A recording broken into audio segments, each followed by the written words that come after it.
Is Gaiman going to be joining us? My name is Abina Johnson, and this is Focus on Liberia. Hit it! From Cape Mount to Cape Palmer, mountain back to Atlantic Ocean, Obomi Hills to Pokonjre, to educate, elevate, and promote.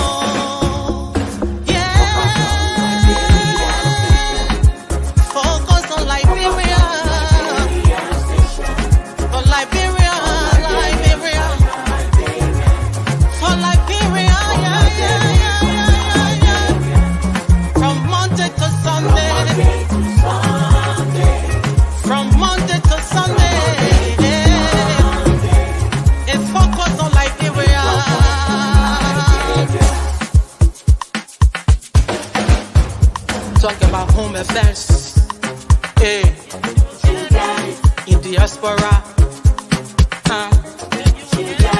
current affairs, hey, reliable information, history, talking about culture, hey, politics, education, entertainment, business, sports, advertisement, articulation. Focus on Liberia. Focus on Liberia. Focus on Liberia. From Monday to Sunday. Hello, ladies and gentlemen, and welcome to Tough Talking Thursday. My name is Dennis Jai, and we are broadcasting from Atlanta, Georgia. In tonight's edition of Tough Talking Thursday, we're going to be talking about a very important word: change. Change. Every time we have a election, what the candidates are promising is change. We are not satisfied with the status quo. We are not satisfied with the way things are, and so we want change. Voters too are happy for a change. So we go into elections, electing people that will bring change for the better.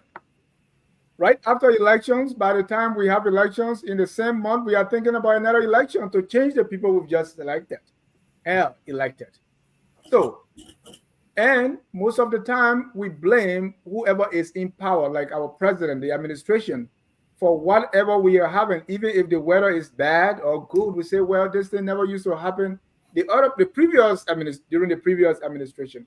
So tonight we're going to talk about change. What is it? What is the change that we want for Liberia? What is the change that we seek? Who's going to bring it, or what is going to bring us this change? Who's responsible for bringing us this change? Is it the people that we elect, ourselves, another person, some invincible hand or invisible hand? Or is it some supernatural force that's going to bring us the change? So we're going to be discussing change, the change we seek. Let me welcome our governance advisor here, Mr. Ahmed Salib. Welcome, sir. Thank you, Dennis. I'm happy to be here. And let me also welcome, joining us from Canada, Abu Bakar Dukle. Mr. Dukle, welcome, sir. Thank you, Dennis. It's a pleasure to be here. Thank you. We want to welcome all our viewers from across the globe. This is Focused on Liberia, and we are on Tough Talking Thursday. I want to start by, this, right? Change, I want to define it as the process of becoming different or having something different, right? Mr. Dukle, what has changed to you when it comes to politics and comes to Liberia? What is change? When someone says we want change, what is it that they're talking about? In the context of Liberia, it's not any different from anywhere else. Change is an inherently human tendency that we always want to have, especially when it's good to better. When it's bad, you want it to improve. So change for me in the context of Liberia is no matter what happened, you expect something better from the previous administration. And so, whenever there is something that candidates say to the electorate, there's always that hope for a better Liberia. There's that hope for better tomorrow, which is the change that we yearn for, that we urge for, that we try to vote for, even though it has not been forthcoming, at least not since we have had uh, three successful democratic elections in Liberia. So change, in my mind, will be that urge of having something different from what you have, because we know the devastation that we experienced as a result of the civil war. Uh, our entire system was the entire system completely collapsed. It was almost like we were building from scratch. So that was the beginning of the change people expected. That was the beginning of the improvement people expected. Now that there was no more active hostility, active fighting, etc. So change is a phenomenon that is inherently human, and so Liberians are not any different. Thank you. Mr. Salih, what has changed to you in the context of our country, Liberia? Yeah, thank you, Dennis. So, when you talk about Liberia and use change in the same sentence, several things are running through my mind. What you're really asking, uh, as I calculated, what you're really asking is, um, you're asking about progress. You're asking about a better governance, better services to the people. You're asking about human progress, socioeconomic progress, societal advancement, modernization of the state, moving Liberia from some of the challenges that we see in terms of human development, in terms of socioeconomic development. That's what people are yearning for. People are yearning uh, for a better society. And so when they talk about change in the context of an electoral politics, they really you're talking about expectations management, or at least expectations setting. The people, what is the condition now, and what kind of condition can they realistically envision for a period of an administration, 6 years, right? That's kind of what is going through my mind. And when you come down to a literal change, you have to be careful. What kind of change are you asking for? Mhm. Change, we assume, is always positive. Change is not always positive. And even bad or negative change is not always bad or negative. Thank you. So I like that, positive, and this change when we elect new officials or elect new corps of officers, the first change we see is the individuals, the people are different, right? Right. So and that's a lot has been going on when it comes to changing personnel, changing the people. Mhm. Yeah. Does that change anything? Does that mean anything? It could mean something. Look, in our context, we are one society. We have the same institutions. We have the same mindset. We train our people the same way. Of course, I'm not suggesting here that opportunity structures are monolithic and everybody has had the same experience, has had the same family background, socioeconomic background, and growing up and similar opportunity structures. So no, I'm not naive to that, right? Mohammed Sharif went to Calebo Institute. I didn't get a chance to go to that school. And so we can't have had the same experience in that respect, right?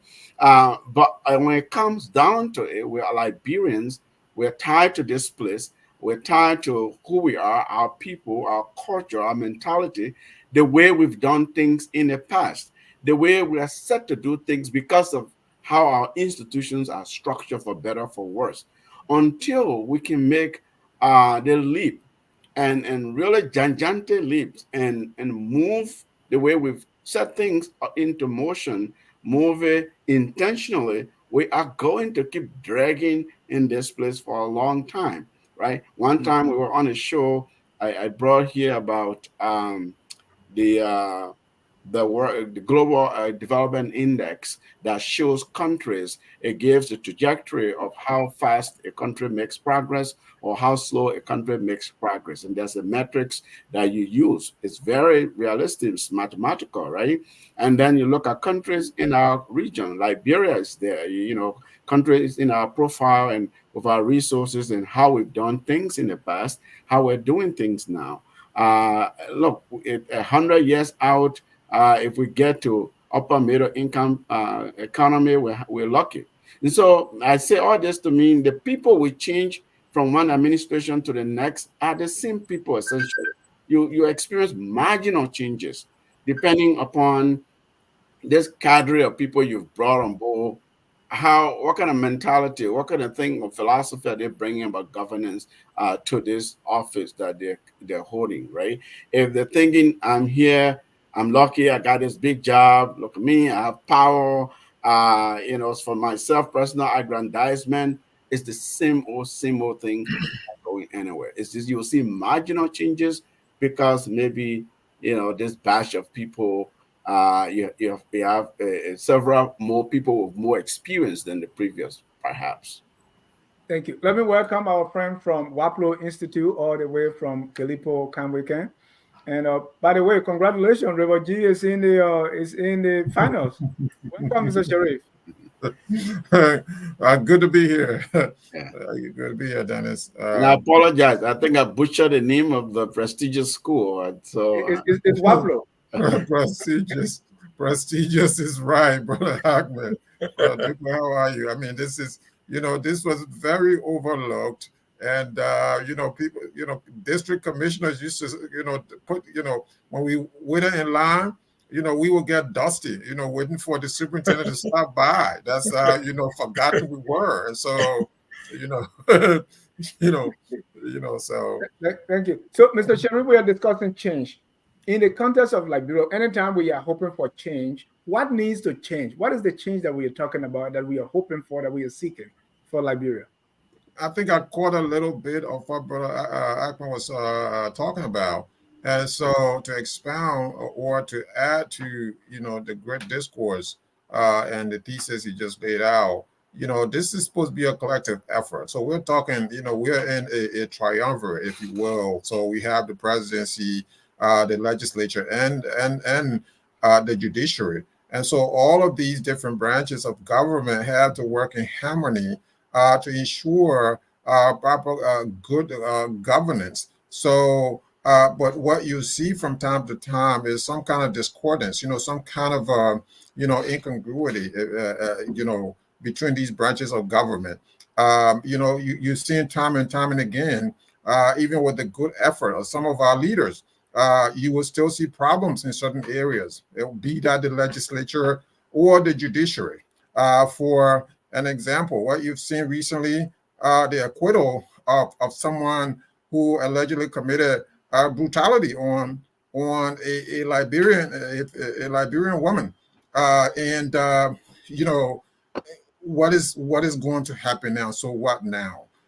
You have the legislature that have sometimes abandoned their responsibility, and so even though you may have a strong executive, but if you don't have these other branches contributing, it's all for naught. And Ahmed said in 100 years, we may have, you know, we may see marginal changes, and that is correct.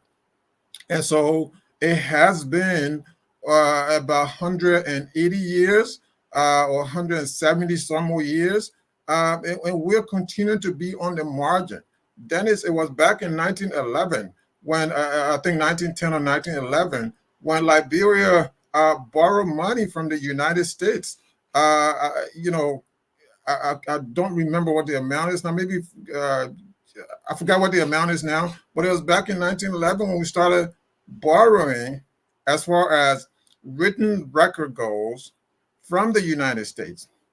And we are in 2024 and we are still borrowing. So the effort to develop has to be deliberative, has to be concerted, has to be serious. And so while we're talking about borrowing, issues that one of the issues that we've always talked about, I have always talked about at least, is that you have you have officials of government, whether they're in the legislature or the executive, their term of offices are so long. I like to see a change in that direction. Will we see a change now? No, because if someone else gets there, Sharif gets there, and then now you are part of the legislature. You don't want to see any change. So people campaign and get in there, and they don't make any changes. And those are the kind of marginal changes, if that you're going to see. No one wants to rock the boat. No one wants to say, well, 9 years is too long. Dennis, think about it. Prince Johnson has been there forever. I'm just using Prince Johnson as one of the ones who've been in the legislature since forever. And he continues, as long as he continues to be elected, as long as he continues to live, he is going to stay in the legislature forever and ever, right? So this is the kind of thing that does not bring development and anything new to the legislature. And so, you look at the executive. I mean, 6 years is too long. So I like to see change in that direction. I like to see change in all the different sectors. That is, you can take any portion, any sector, and probably write a whole book about it. You can take education, healthcare, and how rotten these areas are, and write a whole book on it. We talked about roads the other day.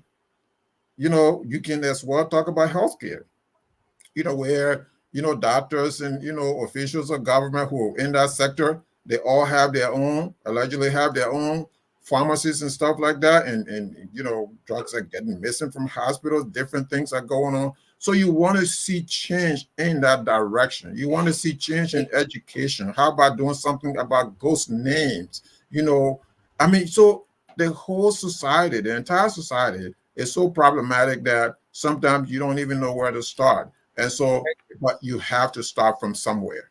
Indeed, you have to. So, Mr. Dukley, still on that same subject, but when we say we want change, we expect changes in government, in our society. What are some of those areas that you can pinpoint that, yes, we need changes? Because every time we talk about something, we must be able to identify it so that we can have markers that, yes, we've made improvement, there has been progress. So let's talk about the areas you want change, or those areas that we need changes or progress or improvement. If you can unmute yourself, please. Thank you, Dennis. Change is something that everybody will always wish for a better change.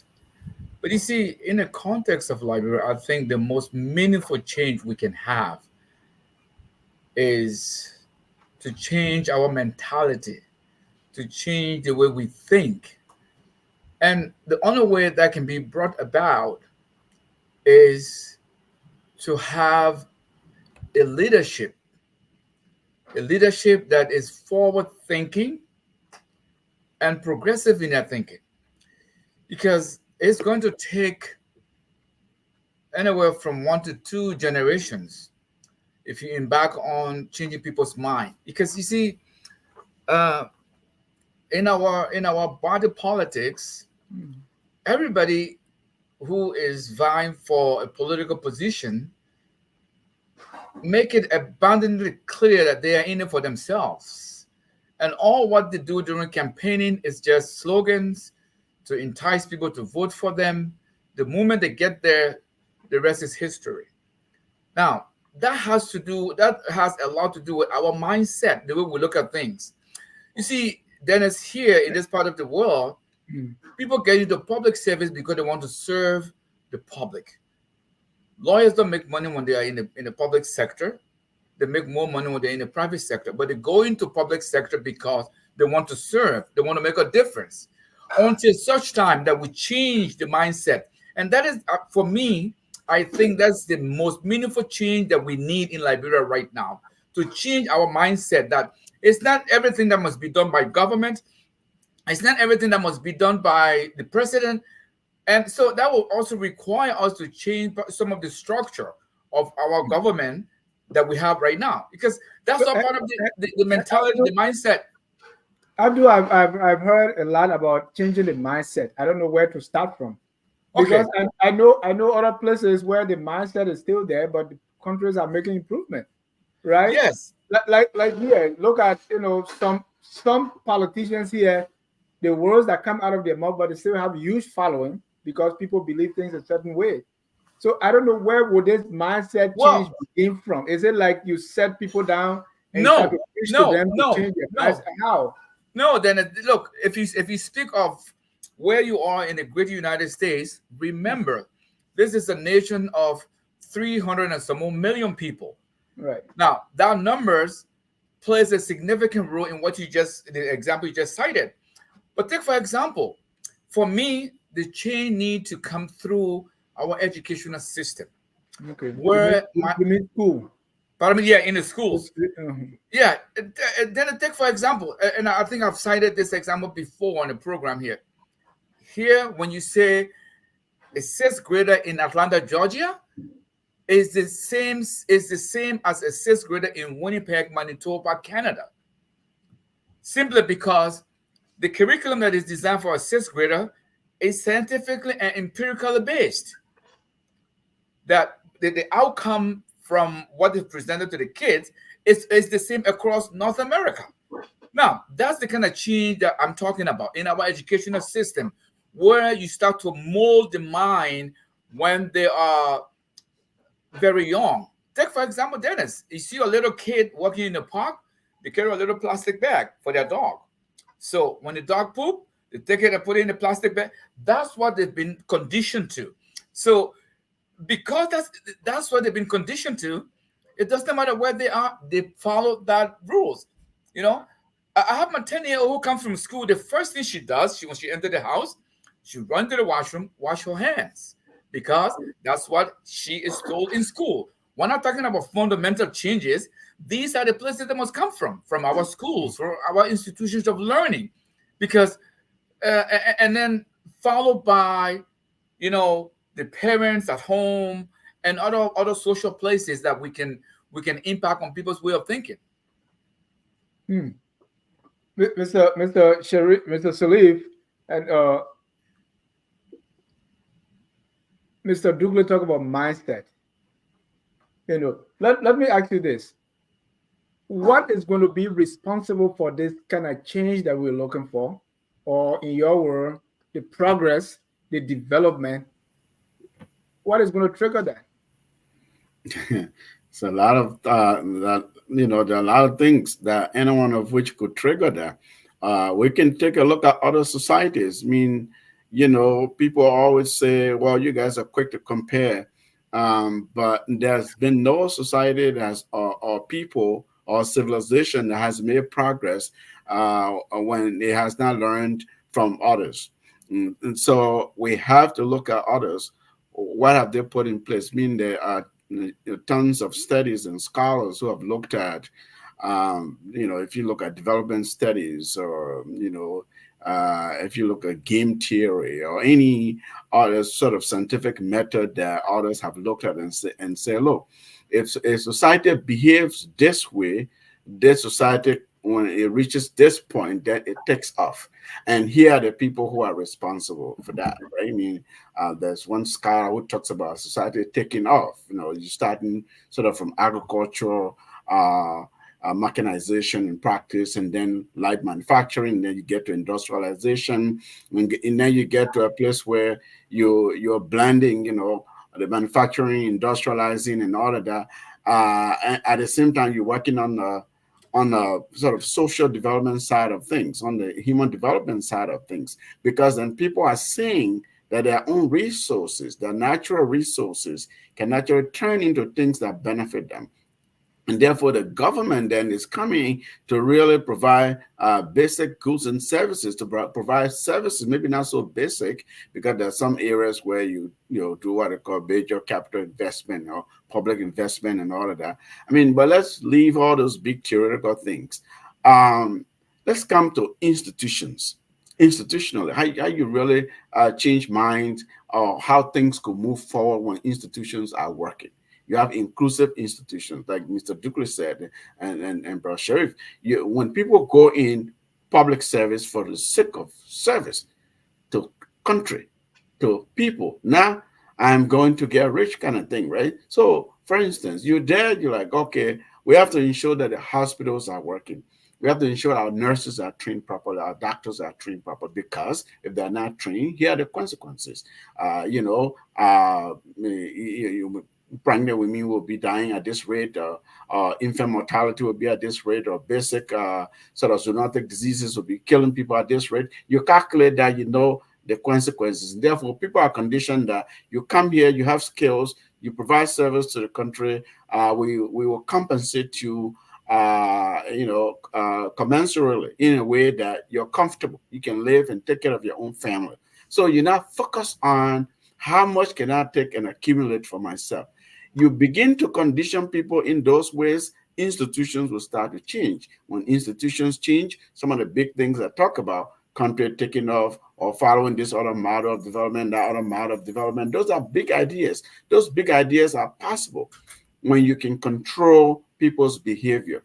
You can control people's behavior in such a way that there are consequences for bad behavior and there are rewards and compensation for and encouragement for good behavior. Thank you. Mr. Sharif, we put a lot on our presidents or the administration. So that in America, the way those of us who work take pay every 2 weeks, our whole calendar is just around 2 weeks. So we don't even pay attention to months to year. It's just around 2 weeks. In Liberia, it looks like our thinking is around president. So that if it is raining time, say, oh, this rain never used to be like this Ellen time, or it never used to be like this weird time. So we put too much on the administration for change. Are we right? On mute, please.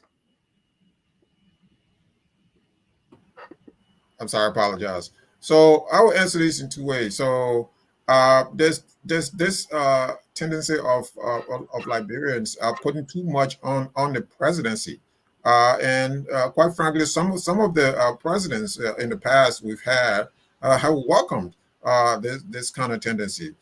For example, in the top of my years, people will visit the president at the executive mansion, and if you and your wife had, what our fathers used to tell us, if you and your wife had a commotion. The president was the one who is to chime in. If you went to the president will be that village elder who was said to the husband, I mean, you take care of this woman and this and that and the other. And so he was that person. He was the king, not just the king of the country, but of the of the entire country, right? But in family decisions as well. And people use the executive mansion not just as the home of the president, but as a center for receiving social services. So this kind of idea was welcomed, where the president, it was said that if he stole 10 cents, he will return something like 5 cents, something like that, they used to say. So when a new president took over in 1971, when a new president took over,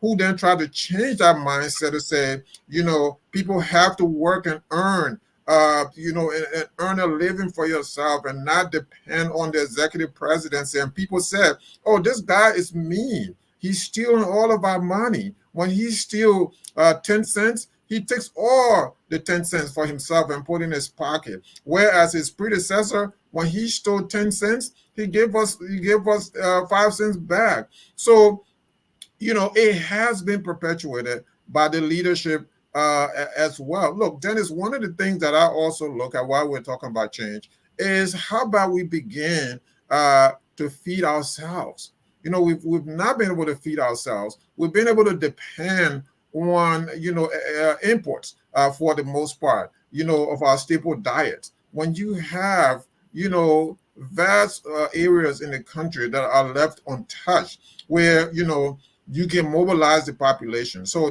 this thing has to be deliberative. Like I said from the beginning, you mobilize the population in a way that we go away from this kind of laissez-faire system to where perhaps you are mixing this up with some type of communal farming, with some type of government intervention in, in that sector. So you have to have that. It has to be deliberative. It has to be done in a way where, just like they did in some of the, in some of the socialist countries, where they have, communal farming. It worked in some areas. It didn't work in others. But how about you try that? So you want to try something out of the box, right? So something like that we can do to cut our dependency on foreign donors. If we're depending on, from the time we grew up, it was the PR 480, right? Or we have to get, America has to feed us. We have to get away from that. And again, the other thing we have to get away from, since we're talking about change, we have to get away from borrowing from these foreign countries. We're not borrowing from China, we're borrowing from the United States, we're borrowing from Italy, we're borrowing from everybody. Why do we borrow money and pay ourselves? So the legislature is culpable in this. Much as the presidency is culpable, the legislature is also culpable in this. Why do we borrow money to pay legislators handsomely? It doesn't make any sense. Why do we borrow money to pay ministers handsomely, to pay directors handsomely? It doesn't make any sense. So we have to look at that, and that's something that the leadership, right, the triumvirate that I talked about, that have to work together to ensure that these things happen. Unless we do those things, Liberia is going to continue to be what it is, and it's going to be continue to be what it is for a very, very long time.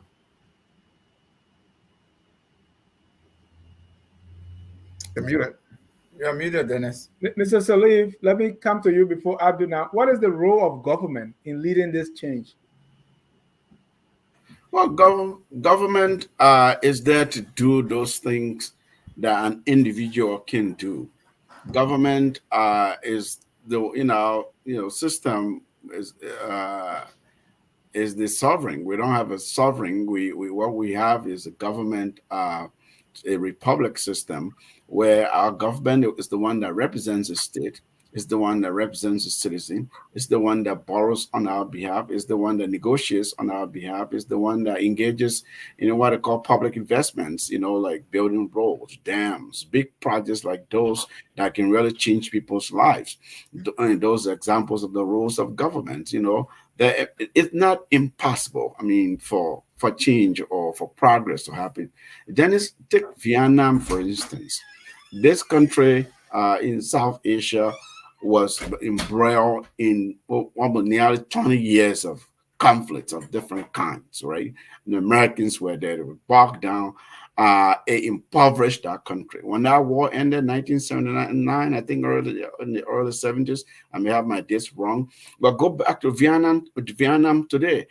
Some of the best educational systems in the world that people go and study. It comes out of Vietnam. They export rice. Most of the rice we consume on the African continent comes out of Vietnam.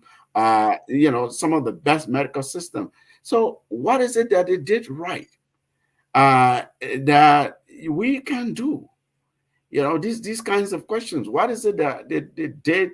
Most African countries are not able to do. If you look on the continent and go back and look at different historic periods. I mean, I'm not a historian. Sharif can probably correct me on some of these things. We've been in as a continent in a place where we saw, okay, we were colonized by big powers, and then we live with that. We agitated for the powers to leave. They left. We say, okay, we want independence. What kind of independence did we get?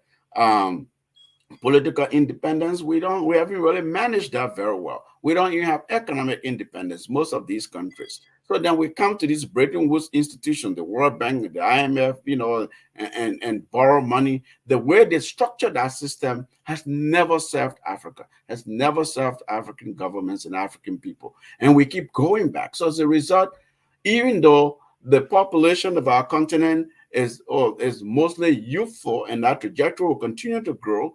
But we haven't really made a strive to go to break out of that circle of coming to borrow money, asking for loans. As some of the big things that we've done in Liberia, for instance, have never been done by Liberians. The free port of Liberia was built by the US government. The University of Liberia, let me tell you, Liberia College was built by American money. The airport, Roberts International Airport, was built during the World War II. We all know that story, right? The first major road in the interior from Monrovia all the way to Nimba County, American military people build our role. So go back and say, what have we done as a country? So these are things a government can do. But our government's mentality has to change. And the government is us, because system is people, right? You can put in rules, you put in accountability rules and things like that, and merits and rewards, but it's the people who run those systems, how they think about systems, how they think about progress. Mr. Douglas, government is us. That's what our governor advisor is saying. Now, most of the time we have government and we put all this law on them. The government has to do this. Even in government, we say, well, is it the president and his cabinet, the executive branch, that really needs to do this? Because, I mean, the people may not know much, but you represent them, right? So do X, Y, Z. Or is it the legislators that's supposed to make these laws, or the judiciary that's supposed to dispense justice so that people will say, okay, this has changed? I was looking at my own when I saw the list from Sino, and I look at some of the villages, cities now, because people want to get paycheck. I'm like, okay, who really is responsible for this? Is it ourselves? I had a family member call me and say, "Well, I'm looking to get to this area as a consultant because I'm not too well. So if I'm consultant, there's not much that's going to be required of me, but I'm going to be getting money, right? So when it comes to this, who is most responsible for bringing about the change with is because we ourselves we know that this little village, not even city, but because we want to be magistrate, all that, so we say this is a city. We send our name forward and they start giving us money. See how much they have divided these counties like Grand Cru, River G, River Says, dividing things in pieces just because we want to maybe just get jobs. So who is responsible? Is it the government that is leading us the wrong way? Is it we ourselves, wanting to steal money? Who is most responsible to really lead this change? That's where I want to get to. Sorry for the ranting. It's okay, Dennis. You're allowed to. Dennis, that mindset that you've just described is a mindset that we, the people, and I mean the people of Liberia, have nurtured over the years, because we've come to condition ourselves that the best place to make money is in public sector. Is in the public sector. Who told us that? We were conditioned to believe that way by our leaders that we elected. So it has now become a phenomenon where you cannot detach anything in the Republic of Liberia from public service. At least that is he there? I mean, at least that is how they have made us to believe. So that mindset is what we do everything with in Liberia. So we know that's why the government is the largest employer in the country. That is why everybody who believes that they want to make headway in life, they join the public sector, because we have come to create this way of thinking that it's only in the public sector that one can make a difference, which is absolutely wrong at every level. But again, like I said, Dennis, that is the mindset. My generation of Liberians, for example, we do not believe in anything pure. When you are clever, is it he's dealing? He got something that he's dealing with. When you get into government, you didn't steal money, is it he's stupid? What kind of stupid guy is this? He was there. So these kind of mindset are the one that keep perpetuating these people wanting to be in power to steal. So when I talk about change from our institution, like Brother Sheriff mentioned here, then is you have to start from somewhere. And to me, that somewhere is from the schools, our institutions of learning, where you mold the mind to think differently. Until then, the so-called seismic shift we are imagining is never going to happen. It's now become a vicious cycle. I mean, I know many Liberians had a very high hope that Ellen Johnson was going to make a significant difference because of her political background or presumed association with world leaders, etc. And for the 12 years she was in power, we came to learn that half of what we had believed of her was really not true, simply because she did not live up to the hype. We know her last 6 years was marred by lots of corruption allegations, That, things that we thought she was going to fix. Instead, she strengthened them. that's a So, political. That's a political. That's an opinion, right? Because some may think otherwise. But let me push you on this one, right? yes, Because when you come to the school, and I like how you stress that the mindset and the schools. But for the yes, school to function, yes, somebody must design the curriculum. that's right. Somebody must put money in the budget. That's right. Somebody must make the right appointment, right, of the Yes, education minister, the yes. teachers, and all that. And it goes back to the president. So would you say the executive is really responsible? That's why I said the leadership, What the leadership, leadership? The school principal or the the leadership. I mean, from the president the down to the minister. representative? No, from the president up all the way to the bottom to the janitor in the school. So the president set the tones and talks about his agenda and how he wants to see this agenda implemented. So, for example, you have to have a good teacher training school, teacher training institution where people come out from there, they are well qualified to teach. And then the curriculum is structured in a way that reflects all of these values we have just talked Exactly. about earlier. So it's not just one individual thing. No, the president, who is the head of the republic, said to his cabinet, "This is what I want to do, and here is how I want you to do it." So leadership plays a role where we look at the leadership. I mean, look at Tanzania. The president that was there before the current leader did some Museveni. things that he did not have to borrow money. How did he do them? So I mean, sometimes, Dennis, we say this thing is out of law for the Republic of Liberia, for Mama Liberia. We want to see progress. I mean, I remember when people I knew as a kid, they used to go to Togo. When they come from Togo, and I'm talking about normal days before the war, when they come from Togo, listen to them praising how clean is Lomé. And people go to those places, they see these things, and they are in a position where they can impact positive changes, and they don't, because they are not in it for me and you, rather for themselves. Until we change that way of thinking, then we're not going to go anywhere. Mr. Sharif, most of the time people will say leadership, but let's use our government, right? Starting from Madam Salif. When Madam Salif took over, there was a lot of expectation because we're coming out of war. We're looking for donor money to help, and things move a little bit. And so when people got a little fed up, they say, well, it didn't trickle down to us, so we want change. And so there came President Weah. President Weah took the country, and people say, this guy doesn't know what he's doing. And then you could hear people like Mr. Sherry say incompetence and all that. And so we want a steady hand. And now come the experienced old man, right?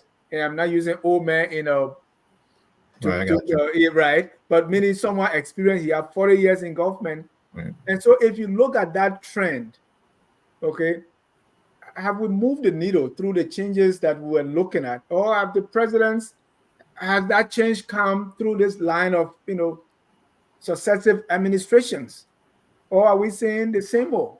Meaning something is a little bit is not correct here. Yeah, something is always going to be off. We, when we criticize George Weah we were cognizant that, it's not all of a sudden that you have a new president coming in and sweeping the whole system into the Atlantic Ocean. It's not like that. This system is in grind. This system has been in place for over 170 years.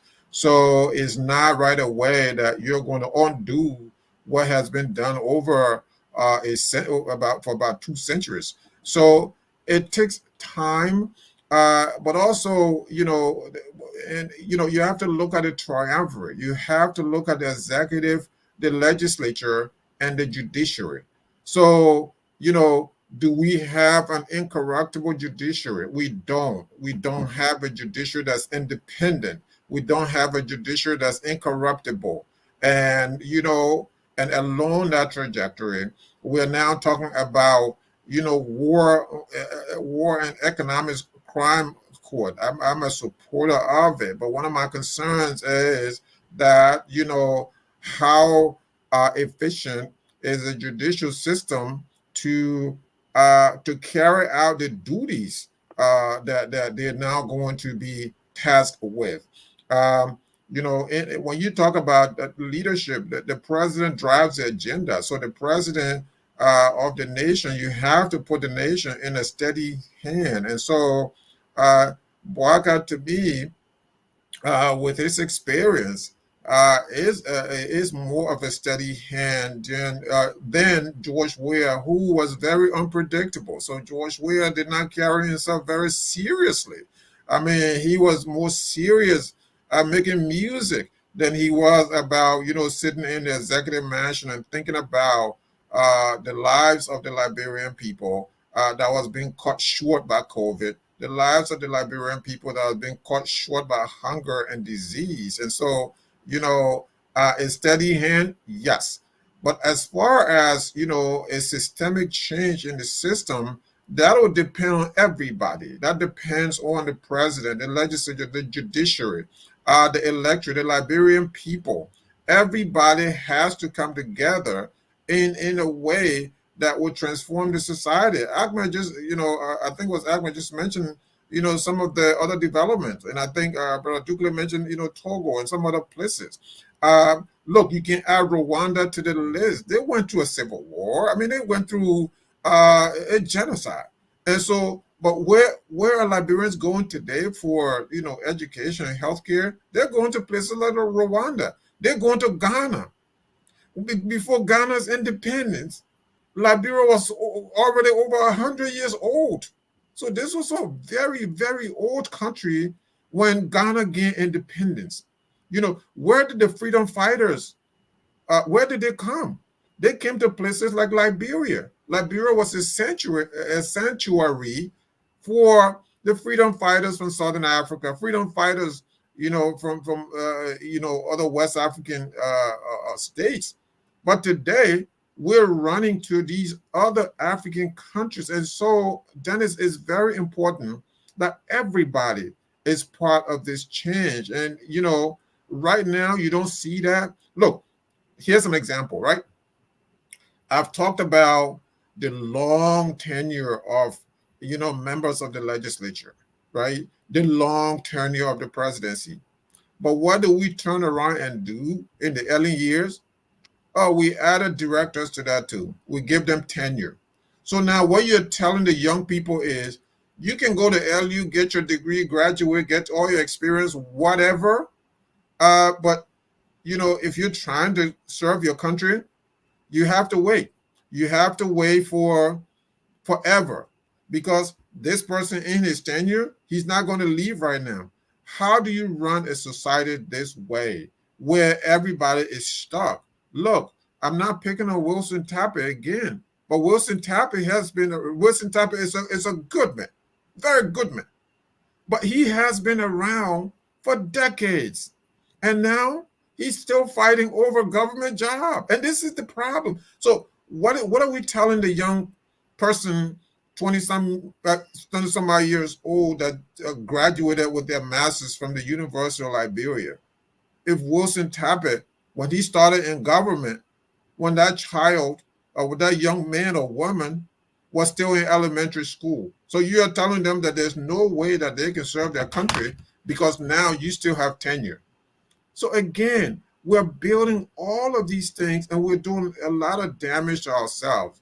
The legislature is culpable, the executive is culpable, the judiciary is culpable as well. The Liberian people collectively are culpable. So, there has to be a time where we are putting country first. And look, are there people who are putting country first? Yes, there are. Because time and time on this show, time and time on this platform, and maybe some other platforms, you have individuals with great ideas who are propounding these views. I hear Ahmed, I hear you, I hear Brother Dugley. When Call was on this platform, you hear a lot of great recommendations from her and things, sharing her experience with us. When Wada used to appear, you hear great things. But where are these people? All these people that I'm naming by name, where are they now? Where are they right now? They're sitting on this forum. They're not in Liberia. They're not in Liberia serving their country.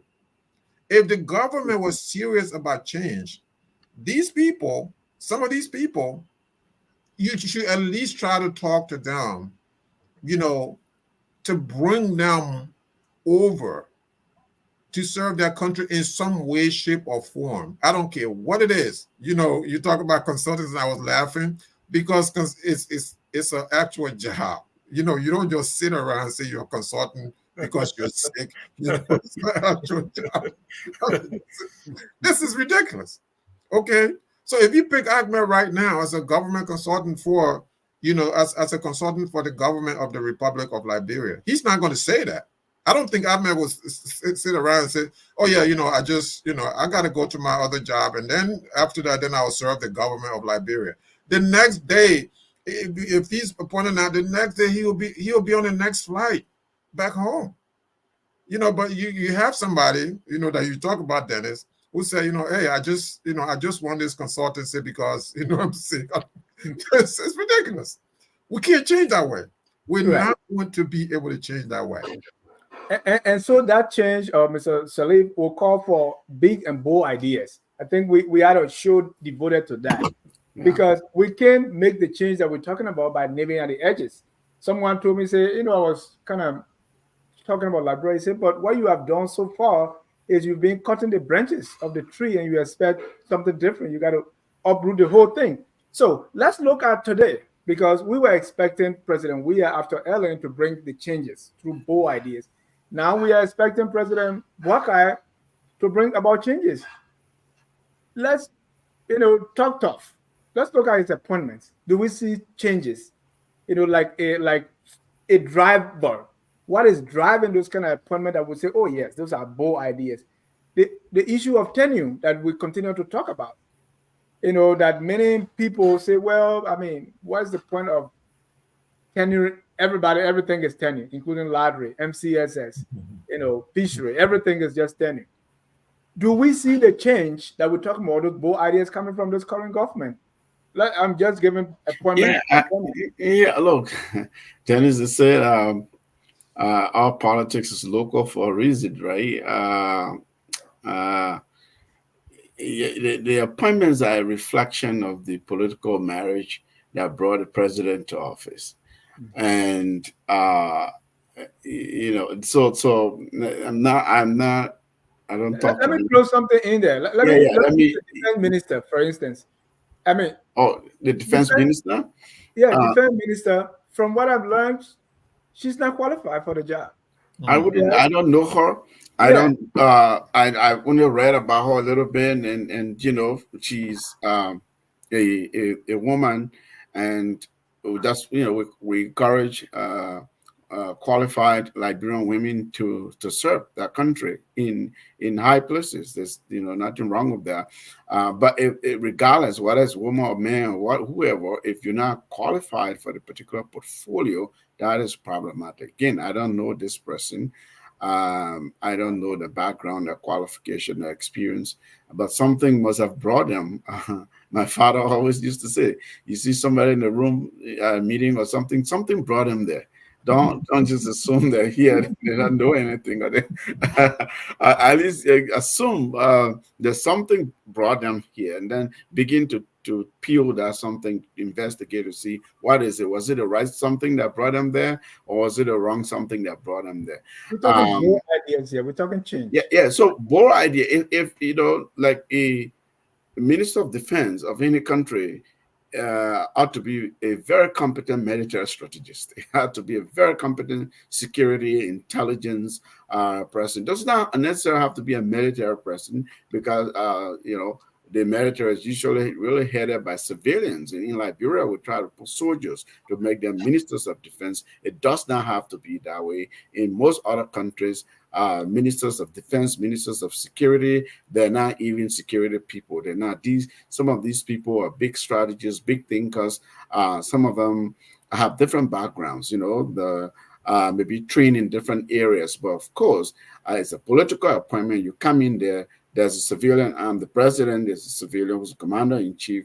The minister of defense does not have to be a soldier. But if you are a soldier, we assume you are one of the best that we have in the country. You're trained in your craft. You know what you're talking about. Because now what's happening is that person is sitting at the intersection of career soldier and military and politics and politicians, right?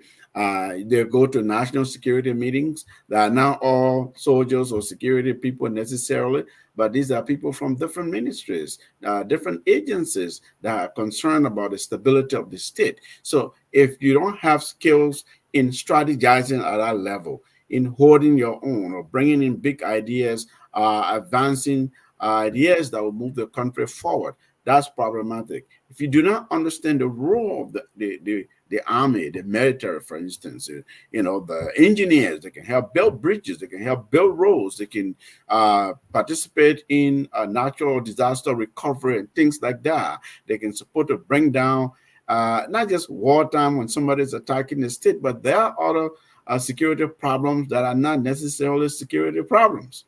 Okay, you know, by that I mean it doesn't have to be physical security or war and things like that for soldiers to act. So a minister of defense is dealing with all kinds of things like that: administration, policy, strategy, and of course what they're known for. Okay, that person has to be competent. Take any cabinet portfolio, not just this, you know, not just pick on the minister of defense.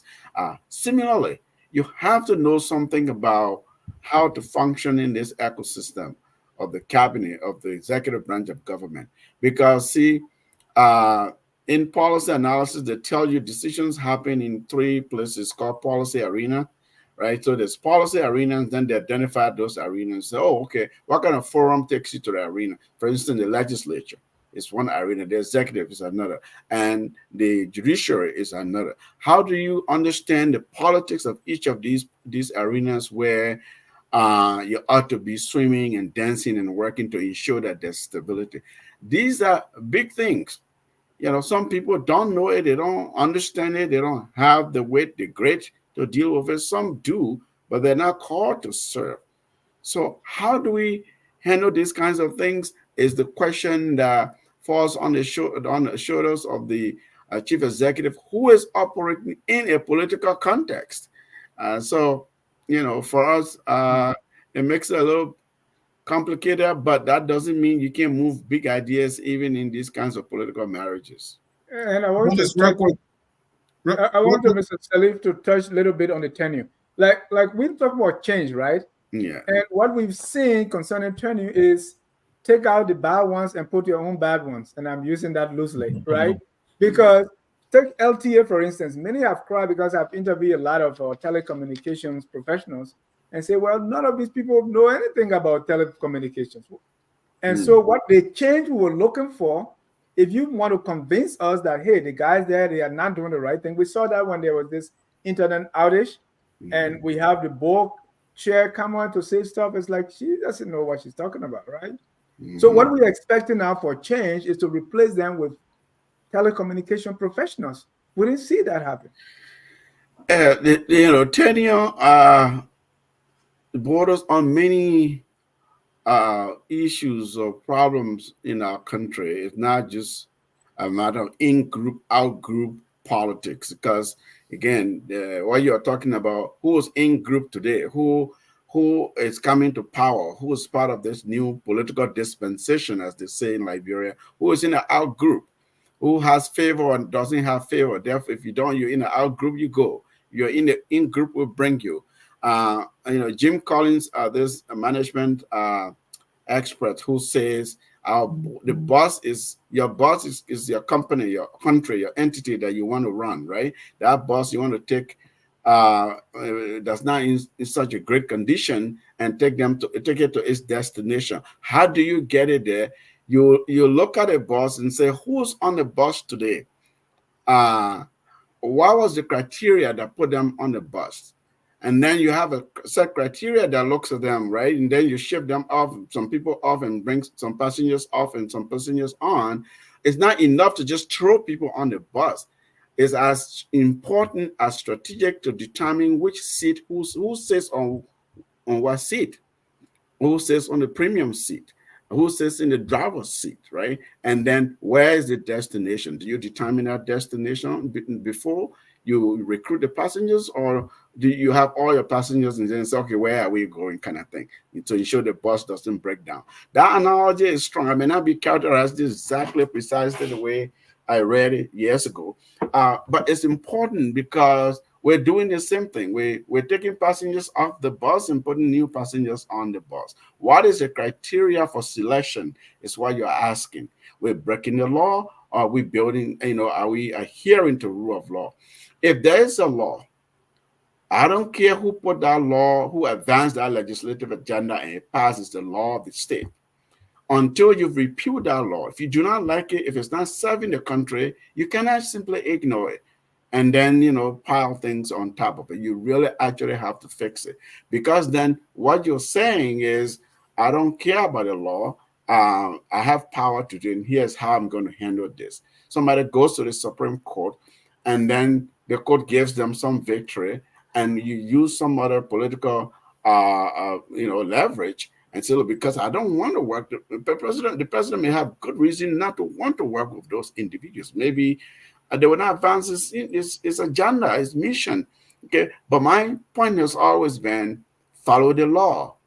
Follow the law, because you're sending the message that now this is an administration that respects rule of law. It doesn't matter whether it's against it or not, because it cares about the state. We're here to change system. We're here to ensure that there's a system in place that everybody else will follow. So there's that piece to the tenure question. Then there's the piece of what I talked about, criteria for selection and deselection and things, like all kinds of issues around those. I don't know the individuals specifically who have been sent to the LTA. I know names. But again, it's hard to make assumptions about people you haven't really worked with. You do not know their background and whether they have the skills, expertise, or credentials to serve in the position they've asked them to serve in. Thank you. Mr. Sherry, you wanted to come in? Yeah, so real quick before you go to Brother Dukley, one of the things I wanted to add, you mentioned incompetence. When you remove someone who you feel wasn't doing the job, or for any other reason, you want to replace them with people who are competent. And I have an example. Maybe this is something unrelated to why the army, the Dole Army lost against the MPFL. I don't know if you remember, but Boima Barkley replaced Grady Allison in 1989. And, people were scratching their head like, are you serious? Like Boima Barkley? And Boima Barkley, no offense, but Boima Barkley looked tired. He looked old. And now Grady Allison, who was very respected, a guy who knew in the security sector, he was very alert, was now, in trouble. He was incarcerated in Balayala, and they brought Boima Barkley, and we know what happened, at the end of 1989. And then another area was the Minister of Finance. Minister of Finance, there were several changes. Robert Tubman was removed from the Minister of Finance, and they brought Emmanuel Shaw, very corrupt. And you had all these, the experts came in, don't call these experts, the so-called experts to assist him. But the thing that Emmanuel Shaw started to do, he started buying Mercedes. But these guys, they started buying Mercedes for themselves. They started driving Mercedes when the country was broke. And these guys just watch their hands, so they put their hands in the air. They was like, we are done. And, rapidly, we just degenerated into the Civil War. So, Mr. Sherry, just on the tenure, and tell me if that's changed, because we saw the tenure people are going, right? So we saw some UP persons like Patrick Hunter, UP. No, I think he's from the public relations or journalism side. Mhm. We saw, we see one former representative, UP representative, one former, I think, UP senator. So because tenure is a these people should be out because you don't want people to interfere with them. So they'll be, transparent. They are, on their own, no interference, right? But if you put in your own people, so it's like let's get rid of the we are people and let's put my people. Is that change? Is it going to move the needle? The problem is, and I keep talking about this, right? The problem is this was not well thought out from the beginning.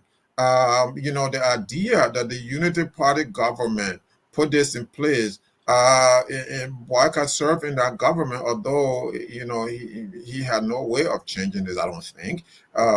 It was wrong to begin with. So once you start tenuring, if that's a word, once you start tendering one official of government in Liberia, you start giving one person a privilege, everyone else is going to come around to say, oh, how about me? Can you push me through also? So that's how you have lottery, national lottery, and all these other people. That's how you have EPA. I mean, for what? What are you doing? National lottery, why do you need tenure? But I get your question. If you remove these people, you want to replace incompetence with competence. But Dennis, elections have consequences.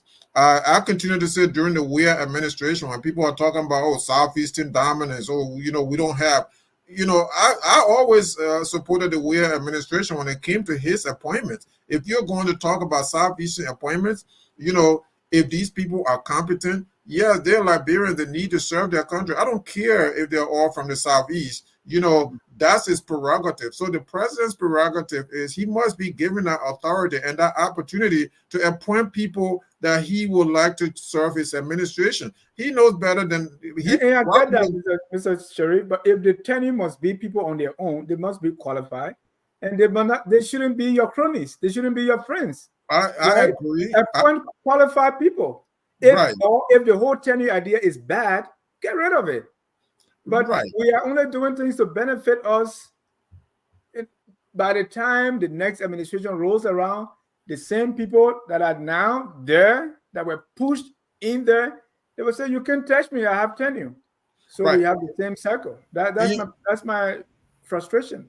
Yeah, it's well founded. That frustration is well founded. Now, in a real world, in a world where everything is balanced, everything is well thought out, you would think that when people are removed, because they can't do the job, the next person in line is someone who is going to do the job, who has the solid foundation, who has the ethic and all of these different characteristics to do the job. But we're talking about a situation where, political cronies, to borrow your word, are being rewarded. I mean, these are individuals who supported the president. They supported the president's campaign. So the way to repay them is, you put them in position. Again, the president has the right and responsibility to pick people that he or she, in this case, he thinks that can work with him better. The reason why, one of the reasons why I don't like this whole tenure is because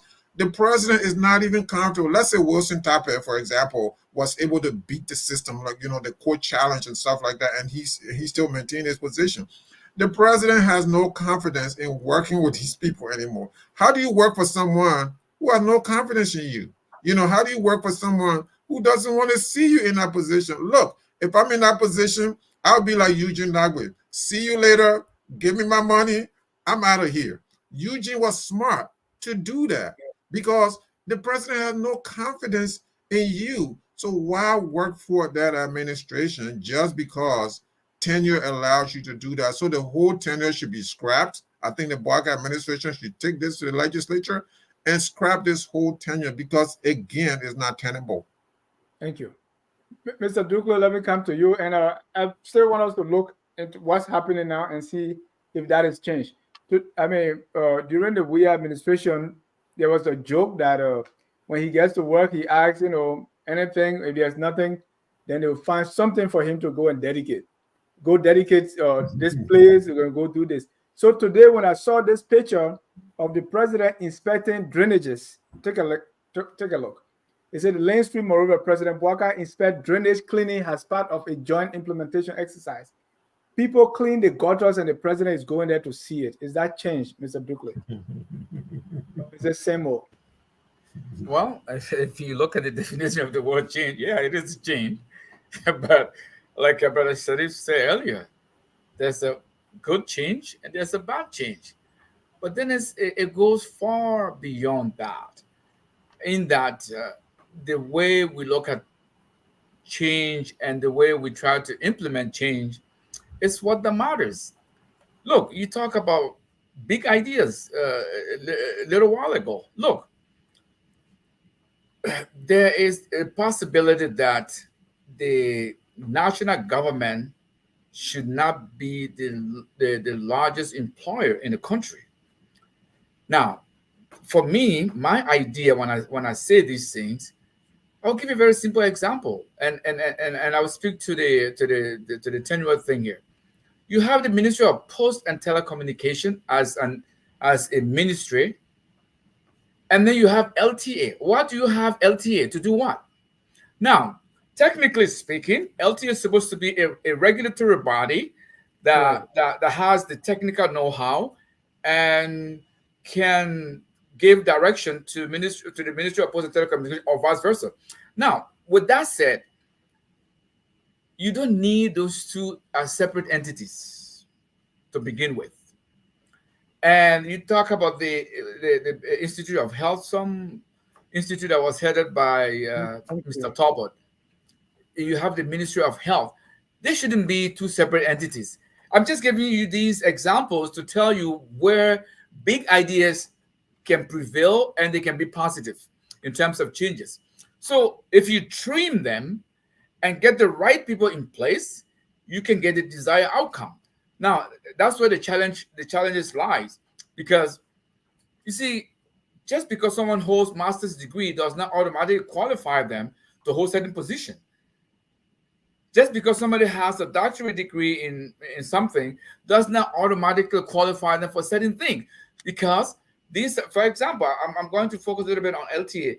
These are areas that require a particular kind of technical know-how, where you can put the technical know-how into place and you can get the desired outcome. Like you're talking about the outage of the internet that we had, the fiber optic, whatever.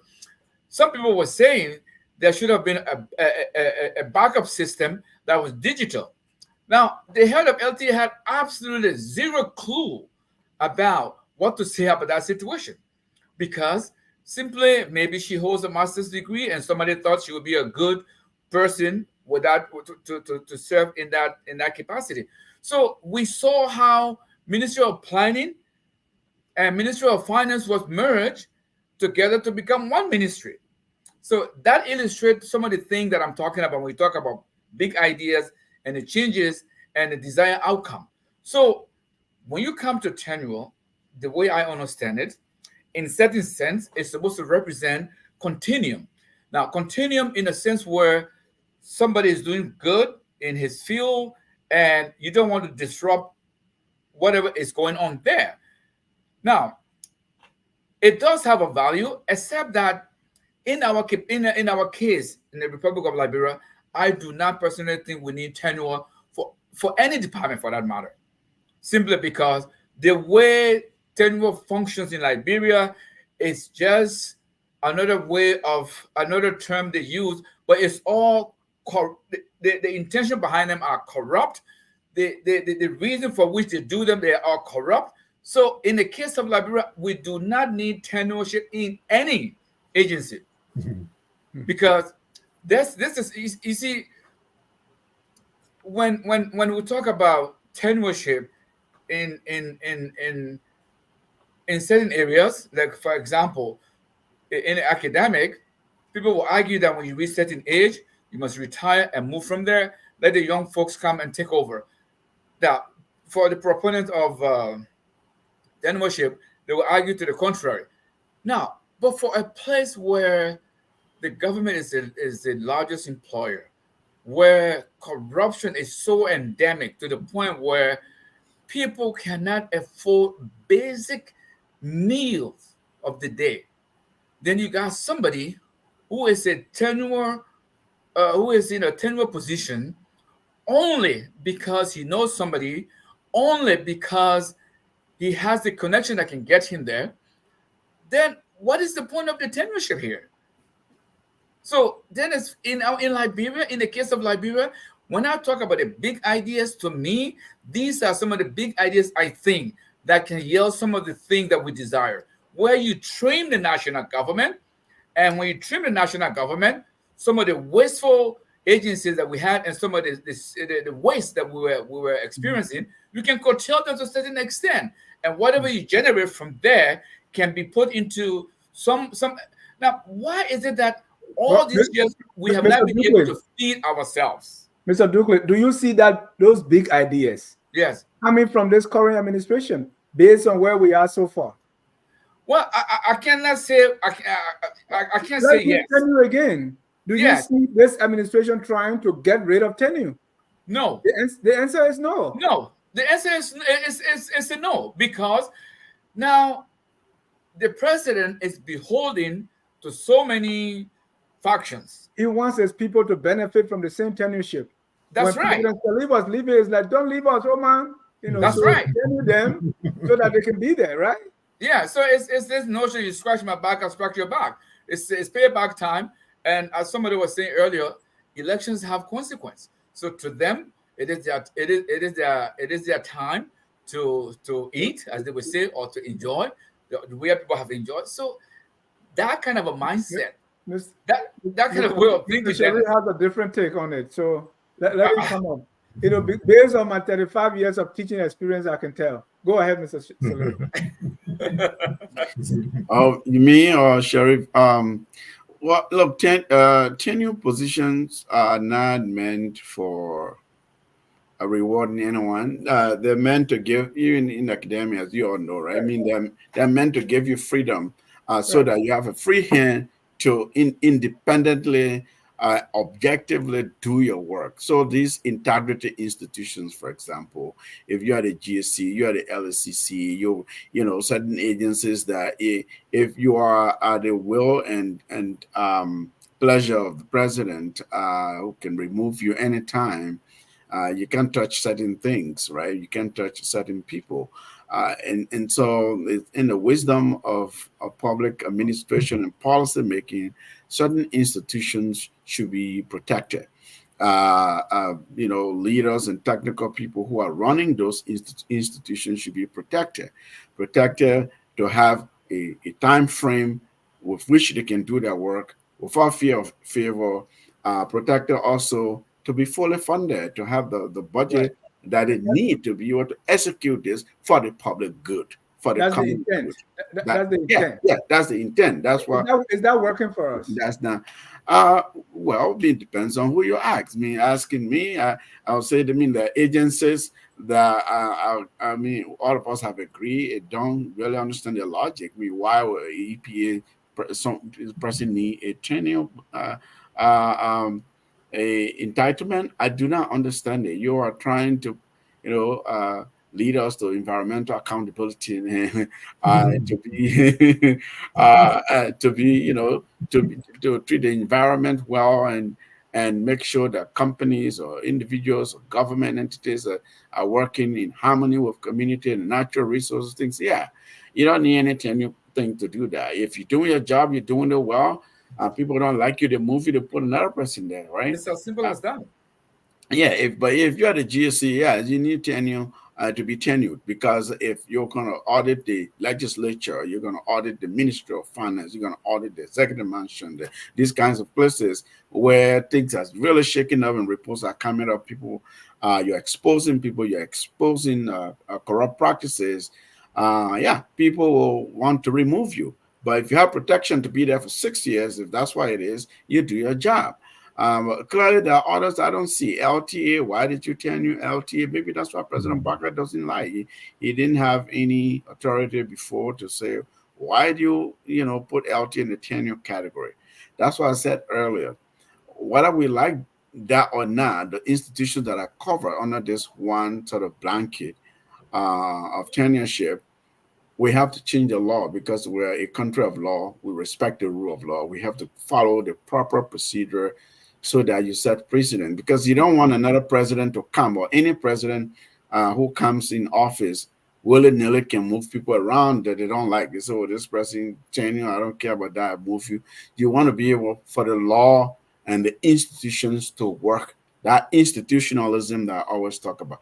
It's not about who is in office today. It's about how inclusive, how functional is our institution, and therefore there's a system of continuity. You see, Dennis, and I want to follow up on something, right?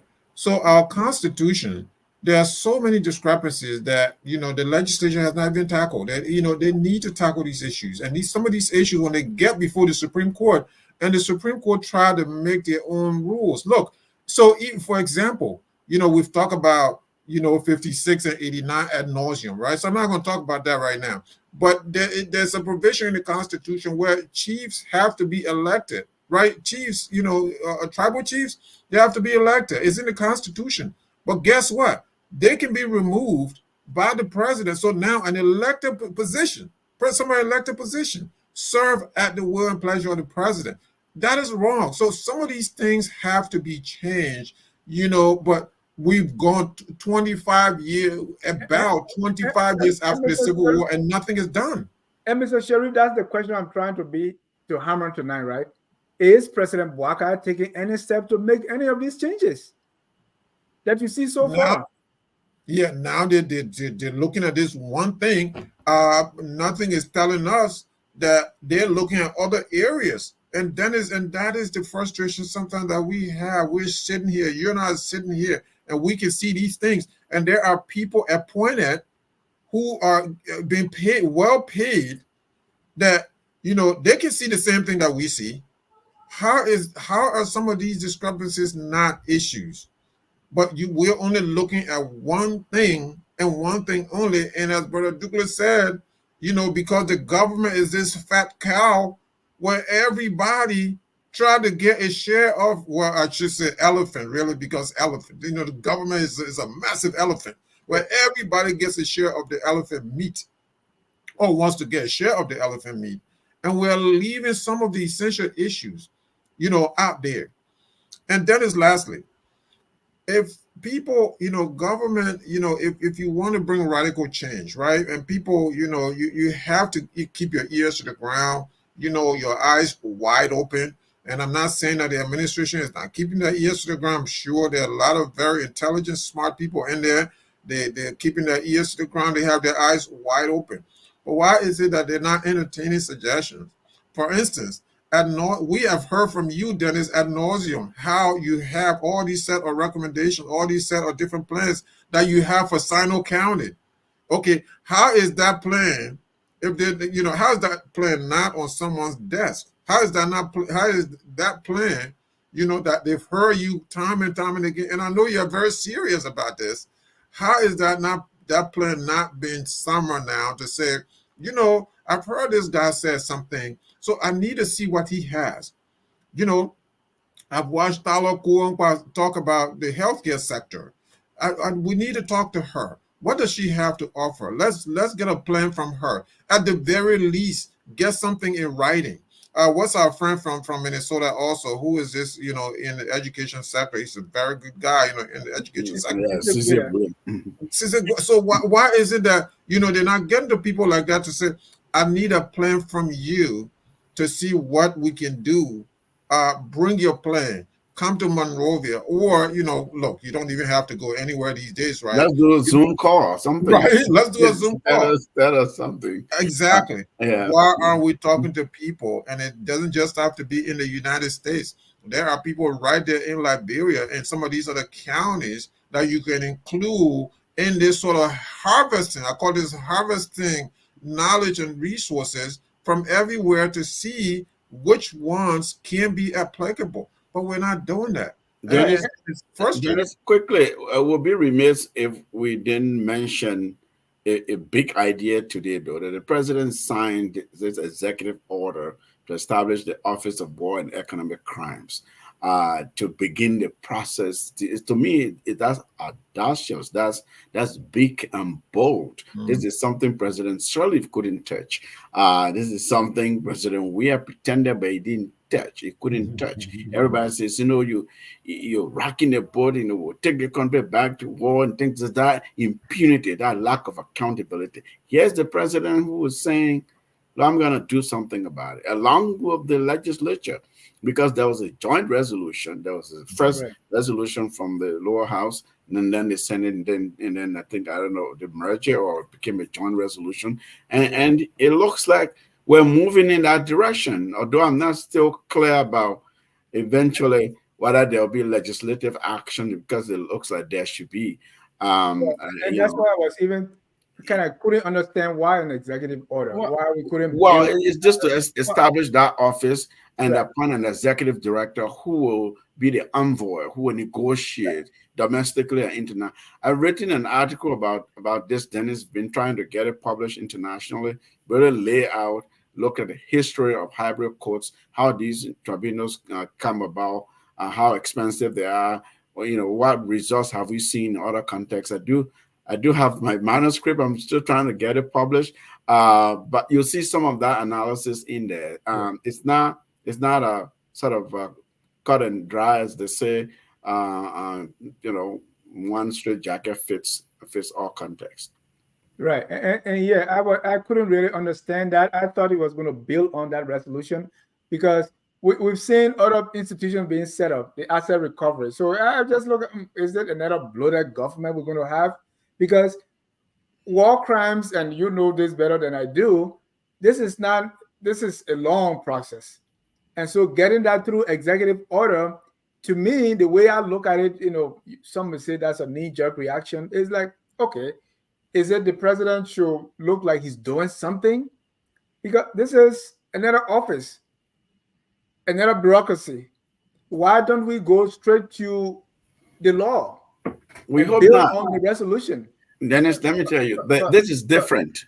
This is different because war and economic crimes, particularly war crimes, 'cause economic crimes. Some of the experts, now doing my research for this article I've written, one expert I talked to said, like, if Liberia does this sort of couple war and economics, although the executive order talks about corruption code, which looks like a separate mechanism, that is groundbreaking, because we haven't seen that in sort of international post-war justice practice of few yet.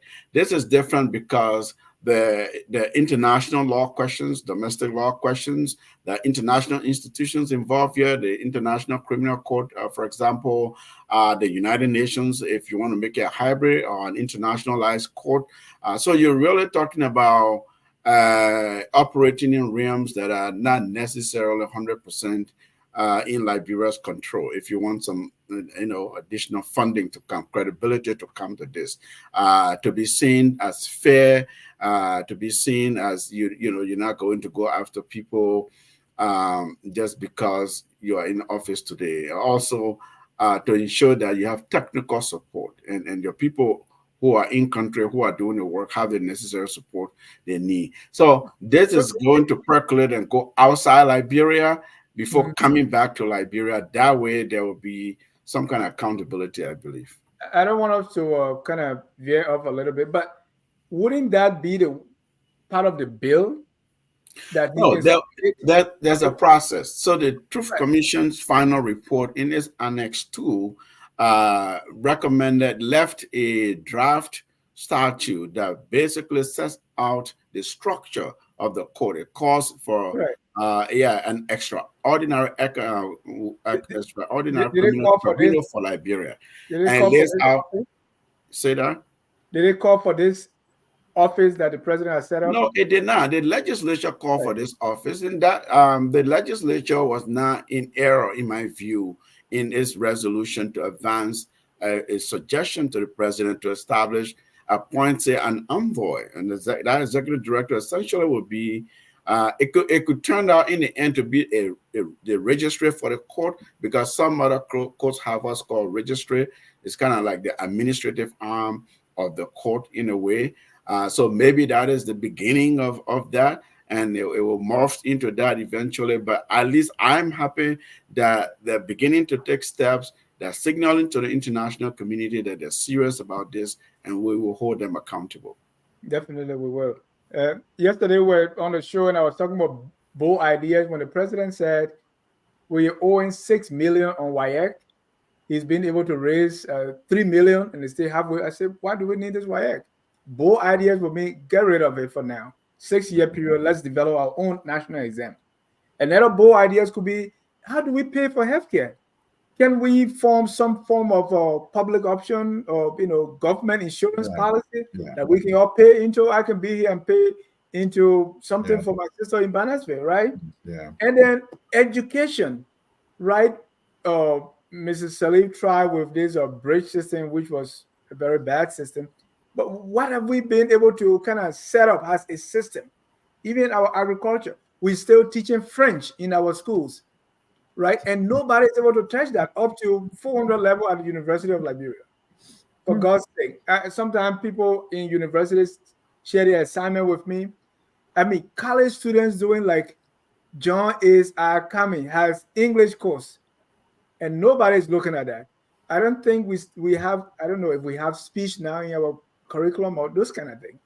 Things that could come up when President Weah came into building this park, that park. These are just things anyway. And I forgot one thing, Dennis.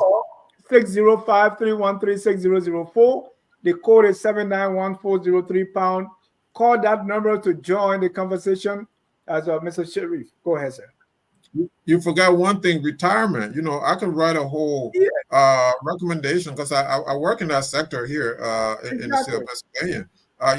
Retirement. I mean, you could people pay your taxes and different things. You expand the tax base. I talk about agriculture, where you can move a large portion of the population into the rural areas. You incentivize the agriculture sector. You incentivize different things outside of Monrovia. You expand your tax base, and you make sure that people who work and pay into the system, that they are able to retire at their retirement age that the legislature is going to set up, or whatever it is on the books right now. You don't ever see that, Dennis, even in some of the West African countries. My sister lives in Kankan. She went to university there. Actually my uncle's daughter, who's older sister to all of us, she gets a retirement from the Guinean education system. Yeah. It's not a lot. She tells me it's little. I said, but you're lucky. You say it's not a lot. There's nothing in Liberia. They don't pay people any retirement in Liberia. And Brother Sherry, if I might just interject, that pension that your sister gets was established by the late Sekou Touré, Ahmed Sekou Touré. Yeah. So it was there from the 50s, because that was the safety net that Sekou Touré instituted. It's not a lot, but at least you can rest assured that you will have it as long as you are entitled to it. You will have it until the day you go to your grave. Yeah, she was a teacher. So that's the some of the things we're talking about. Tomorrow, the president can say, as of tomorrow, we are not going to no more import rice into Liberia. Now, we kept saying that Liberia is a fertile land, agriculture is there, we got rain. Now, is that a crazy idea? No, it's not, because we've come to develop this mindset that we have to get our staple food from either Vietnam or Thailand or wherever it comes from Asia. Right. But if the president says tomorrow no more importation of our staple food, then if it becomes a policy, if it becomes something that the president wants to see done, it can be done. And trust me, we're not going to have mass starvation in Liberia because we're no longer importing rice. No. So I'm just citing this as an Yeah. example of where if That, you that, have that, that's true. the requisite leadership that can institute some of these things that can be bold and out of the ordinary, you know. Right. That is true. When I talk to agricultural scientists here, he said, "Well, Dennis, we don't.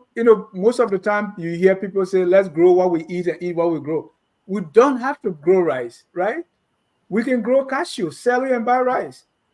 We can grow sugarcane. During the war, we all ate beans. Beans saved us. Why can't we have beans farms now, right? You know, Dennis, if you're ever fortunate enough to go to Cairo, or Algeria, or Morocco, you go to their market, from the needle to the armored vehicle in the street. It's all made and produced right there. They Yeah. feed themselves. They eat what they produce. They produce what they eat. Mm. I mean, why is it that they can do it, we can't do it? And Egypt is a semi-desert country where they Right. have the delta, little small place. Actually, the soil What that I they meant use. is, even if you think you don't have the soil for rice, you have the soil for sugarcane. Exactly, So exactly. grow sugarcane. You have the soil for flour. You can make a snail farm, right? That's right. I was, I work in kind of healthcare. Right. Let's say if we can mandate, right, like before you go to school, be able to do your for those who work, do your physical, right? Let's have some help thing that you can do. Even students, there is an office that is there that can do these things. So you have offices so that people will earn income from there. You think why they have GMAT and all these places? Who need them? But that's somebody's job. But anyway, let's open the phone lines, and we're talking about bold ideas here for change. But while we wait for our callers to call in, Mr. Mr. Salif, you have some bold ideas you want to throw out there? Things that represent change, not living at the edges. Yeah, I mean, yeah, sometimes change it doesn't have to be a big audacious idea. It just really it's about strategizing and trying to figure out which sector you want to grow and how you want to do it, how you want a country to take off. If you talk about big ideas, I imagine you're talking about these big public investment projects, how about we solve electricity? Power then will spur growth. Power will spur growth, light manufacturing. Industry will spur up. That what does that mean? It means that we're moving people from the public sector jobs to private sector jobs. It means that we're impacting education now because we need skilled people to work at these technical places. Maybe it's technology, maybe it's health, maybe it's informatics of something, maybe it's statistics, who knows, maybe it's agriculture, maybe it's education. So now you're moving people, you're telling people now, when these are kinds of employees that these investors are looking for. And so our universities will now be training people in those fields. Those are big and bold ideas. You really have to think about it that way. What is our number one binding constraint that's holding us down, and what is it that we can do about this? That thing is power, affordable electricity that can be distributed. It can be all across the country as best as possible. Miracles will happen if you do that. Ladies and gentlemen, if you are just joining us, this is Tough Talking Thursday, and we are discussing the change we seek for Liberia. Gentlemen, at this time, we go to our Tabata session. Tabata is anything that is complete Tabata, which is foolishness. I was even talking today about the counted meat, and I had it on my post. I said, what are the success criteria? Yes, the counted leaf, we go in it, the counted meat, we enjoy it, but what is it that we're trying to accomplish here? Mm. Right now, there's a lot of fighting and all kinds of things. Right. Is it, and if we identify what we're trying to accomplish here, can we set our success criteria so that at the end of the counted meat, we say, oh, yes, we have accomplished what we set out to achieve? Or we just playing? Yeah, okay, we have a goal and then we measure. I listened to the new Mhm. Minister of Youth and Sports. He said, "Look, the county meet now is an economic activity. It really has spurred, big entrepreneurship, and people people are making money out of it. People are bringing goods and providing services. In addition to is the stated goal of encouraging reconciliation and unity across the country by people really coming together." Uh, those were some of the things I heard. Well, you're right. I mean, you have to have something to work towards at the end of the day, and then pause and reflect and say, how do we do? What let's measure and see what we accomplish based upon what we say we'll do. Right? Because even with the economics of it, it could be almost like what we used to have in Trenton. Like we all every July 26th we met in Trenton for games. Nobody even cared or knew who was really collecting the money. Mhm. So when Mhm. people realized that there were just few guys getting rich out of this, people got tired. So I don't know to what extent they are able to even organize that one in Liberia so that it is not just individuals here and there who are printing these materials and doing all these things to make money. And But you mentioned, the county. So again, everything that you've said tonight, and everything you've said all along is, measurables, right? What are we measurable, and where are we going with this? Is our goal in the next 5 years, to appear at the African Cup of Nations, yeah, or to appear at the World Cup, so that we can gain recognition and needed revenue for the sports sector. What are we trying to gain? I think there is no measurement whatsoever. There is no aspiration whatsoever. We think we just want to appear in these leagues, and so hopefully one of these days we will get there. It doesn't work that way. This thing is meticulous. There's a reason why during the administration of President Doe, that the Lone Star was much more improved. I'm not saying that they went far, but they were much more improved than under any previous administration before it, because he paid more attention to it. So you just have to pay attention to it and work out a program, meticulously work out a program. Send them to Brazil for training, send them to Morocco for training. All of that stuff paid off in the end. At yeah. some point, it did pay off. And to tie all that in is successful administration has not shown us of any change. It's still the same old, Right. you Right. know. Yeah, And to because me, that's scary. people are resisting change. I heard Brother Salif mention Vietnam as an example where they instituted this positive change.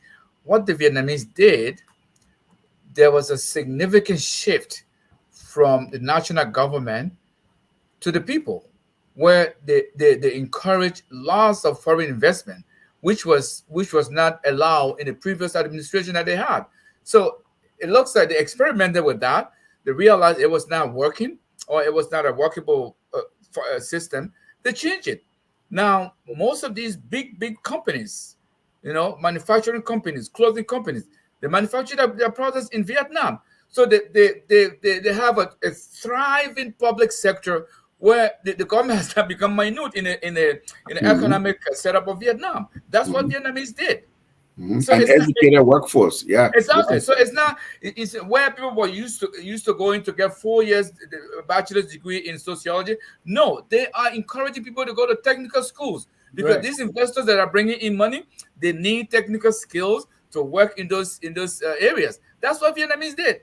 It's not a secret. It's not a hidden idea that they put together. We Th- just need to have the courageous leadership that is desired to see positive change for all of us in our country. That's all. Thank you. It's good you brought about resistance to change. Change can lead to transformation, adaptation, or resistance, depending on how it's perceived and embraced by individuals or societies. I so yes, people can resist it. What do? People can embrace it. We need to adapt.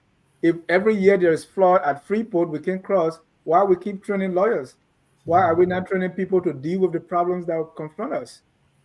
But we're still training accountants, and we have so much, and even with the accountant, yeah, that's another topic. But yeah, let's go through our Tabata session here, and I will start.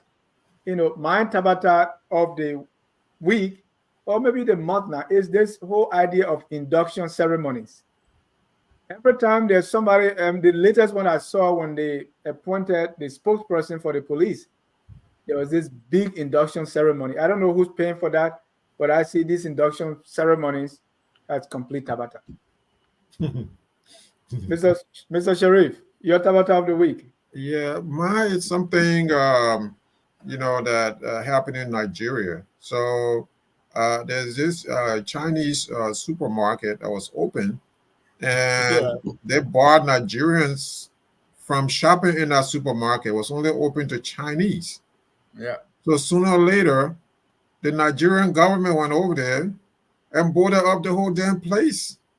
So if this was back in Liberia, I'm thinking, okay, if this was in Liberia, it would be like, leave the people alone because you're going to scare the investors. Well, the Nigerians didn't care about that. So they boarded up the place. You cannot come into an African country and open your business and discriminate and tell Africans that they can't shop in that shopping center. Yeah. I mean, this is crazy. Africans will never be able to go to China, yes, and do the same. And this was wrong. And so, it was, and the Nigerian government nipped that in the butt. Yeah, I think they have I think it's a bar or somewhere in Liberia, a restaurant that has that. Also, when our reporter went to, there's a Chinese mall, I think around EAWA, SKD area there. And the manager, so my reporter, the Focus on Liberia reporter was reporting the black manager. So I thought it was BLOC or CK. Right. Actual man, the skin color black. So I said, but who's that person? He said, oh, the Liberian who is the manager is called the black manager. Oh, I said, yeah. So open it and like they all that. accept it. Yes, everybody accept it. That's how they call them. So you are really not the manager of this. You are only the black manager. And it's in Liberia that these things are accepted, and it's really inexcusable. We changed the Somalia Drive to the Japan Freeway. I mean, Liberia, we accept all of these things. Oh, leave the people alone, because if you touch them, you're going to scare investors. Then Sorry, they brought the money. The Japanese brought the money single-handedly instead of. I mean, Uh, look, so, bring your money, and this yeah. is why you stop begging and do your own thing, so that you're naming your country now. You're taking all these names, all these foreign. I don't know. I guess. Yeah. What's about giving your free port and even your railroad to ArcelorMittal? Say, hey, yeah. you come, you bring your business to my house, but the road that goes to my house, you take it. If anybody wants to visit me, they should contact you. Brother Brooklyn, what's your Tabata of the week? Is that picture you show the president dedicating sewage? I just thought they've run out of what to do, to the point where even sewage, the president has to go and dedicate sewage. No, he's dedicated. He's inspecting the cleaning. Somebody Yeah. took the dirt from the gutter and he went to Yes. No, Yes. gentlemen. No. Our country, Sharif, let me push you a little bit. So we have both the head of state and the head of government in one person. Okay, and the head of state functions part of it ceremonial. They perform perfunctory ceremonial symbolic functions. That is good for the psyche of the people of the country, of stability. This work is happening. The president was here. He saw it. Right, Down the people are cleaning the drainage. The president cut the ribbon. The president, went to inspect the road. The president went to inspect the market. Those are part of the head of state functions. No way. But Ashiru, I beg to differ here. I would say, Because in our country we have come to normalize things like that. Since when? And I'll give you another terrible example where the president attends Independence Day celebration of the United States at the embassy, like the head of state.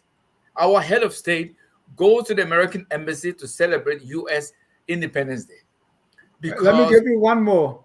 The president was he's celebrating the win of Arsenal.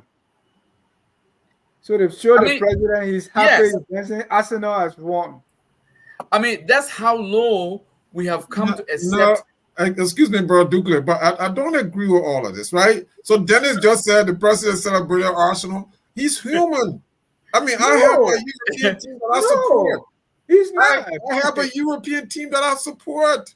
Yeah, And I support a Liberian team. I'm a member of yeah. Baro. I This is, support Baro. but But do you Brother, here in see brother, where this is Philadelphia, coming from? brother Sharif, I'm a supporter of the Philadelphia Eagles. brother I'm a Sharif, we supporter are of the talking about. Philadelphia 76ers. You're talking about the symbol of our country. This is the head. This is the Yes, one we follow. yes, But yes, and look, what do you there- have as a country? Your loose start not go anywhere.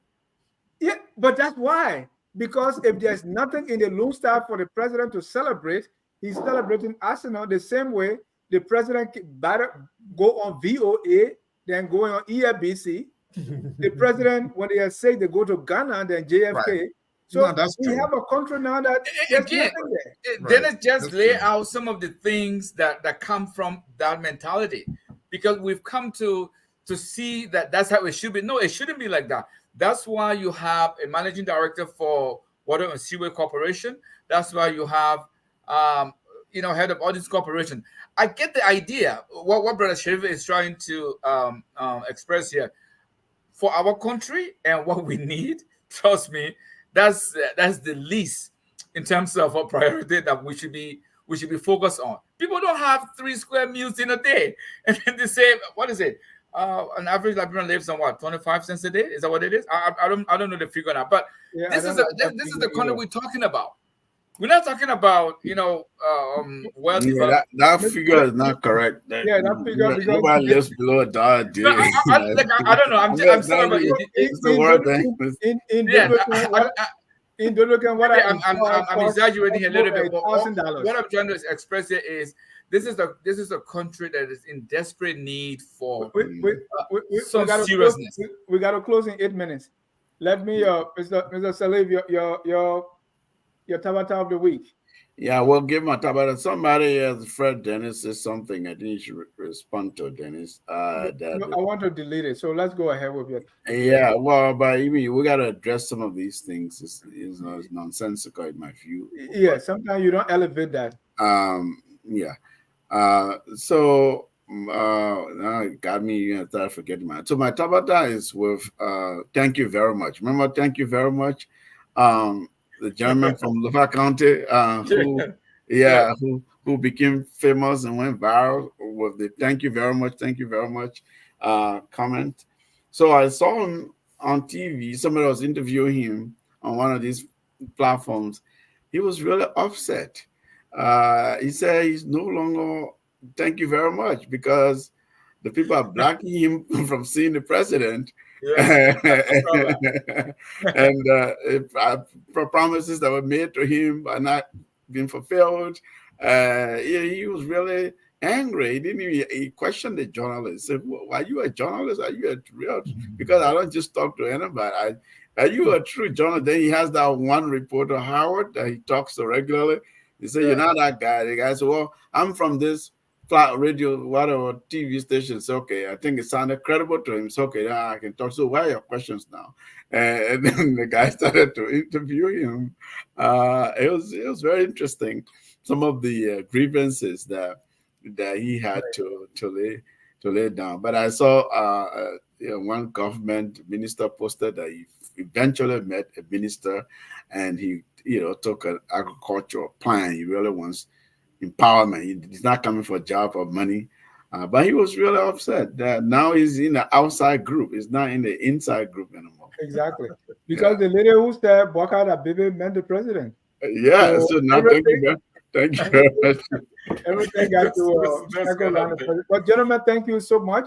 Just to make it within the next 3 minutes, let me get your closing in 40 seconds each. Mr. Dukley.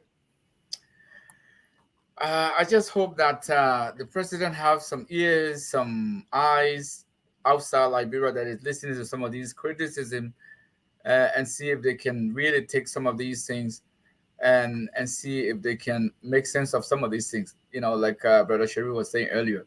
Um, I don't think any one of us is on this platform who meant to see Liberia any worse than they are. We mean well, and I just hope that there is the desire for positive change for our country. Thank you. Mr. Sharif, on mute, please. Uh, yeah. So I was saying that I will hope that there are bold changes made. I will hope in the next 6 years, because the presidential term is 6 years, which is long enough to do a lot. What I'm seeing regarding the road, look, the bar is actually low. What I'm saying regarding the roads is encouraging for me, cleaning this mud, the mud that George Weah left behind. So if you can follow that up with really constructing some of these roads in a very meaningful way, it'll be very good, because continuing to clean is one thing.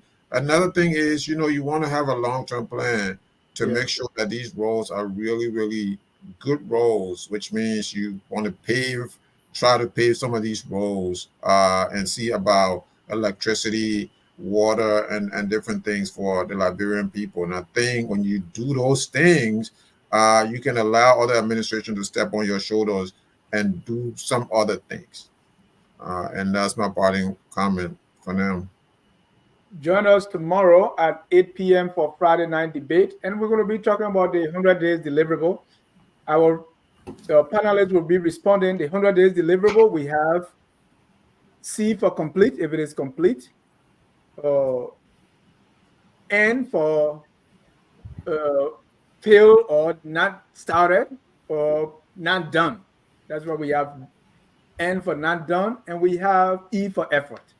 So when you say a deliverable, it's either done or not done. There's no middle ground there. So we're going to be evaluating the president's 100 days deliverable and see if they are done, not done, or we're giving some for effort. With that, let me call our governor consultant. You have the last word. Thank you, Dennis. Thank you, colleagues. Look, some of these things are not just pontification that we come here and just talk blah blah. They can happen. It's possible. We've seen countries that are similar size as ours, similar characteristics, similar profile, but their leaders and their followers have made significant strides. See Tanzania, you see Vietnam, you see countries like Rwanda. We always talk about, but it really happened. Is we can do it in Liberia. Leaders, they say leaders are as good as their followers, and followers' performance are as good as their leadership competencies and their leadership styles that leaders adapt. So we have to pay attention. It's important what type of advisors our leaders have, or who are they. Is important what kind of vision they put forward. So all these we talk here out of love for country and out of love for our people. Thank you. We love the country so much, and that's why we are here. If you see me standing, because I've been sitting since this morning, I can no longer sit, I have to stand. But we have and we must perform this patriotic duty for the love of our country. On that note, we close with our song that says, "We are all Liberians." Have a good night, and God bless you. Peace. We are Liberians. Liberia is our home.